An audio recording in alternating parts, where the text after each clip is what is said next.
Hello, hi, welcome to Pavan Devarkonda channel. And this we are going to learn about how to install Git latest version on Ubuntu. I'm on Ubuntu terminal now. Let's jump into that task. It is already installed and I'm going to do the upgrade of this one. Let us check what is the version here. Git hyphen version. This is 2.43.0, that is the existing version, and I want to make this with the latest version 2.48.1. To do all the steps one by one, it takes longer time. I want to make every step into one script that I'm going to say it is update git.sh. This is a I have prepared one full script. I'm going to paste that script over here, and you can see latest. You can hyphen in and see what it contains, all the lines present from the script.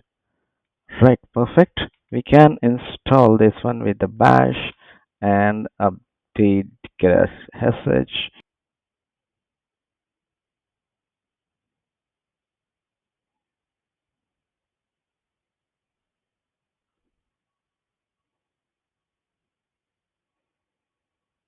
Git source, which is going to have a lot of C program files, which are going to be compiled using the CC compiler, which is basically available in Linux.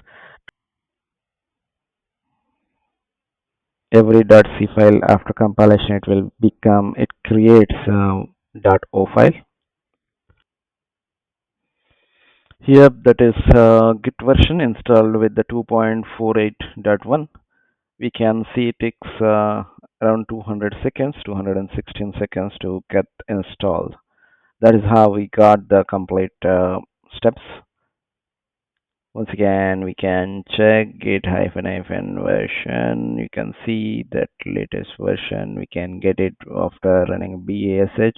In a new shell, you can see git hyphen version, the latest version you will be seeing, because the difference is the path variable, the path from the environment variable, which is not updated within the shell. And if you go for the fresh shell, it is going to be up to date and latest git version is available.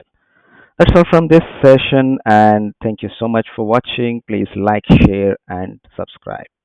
Pavan Devarkonda channel.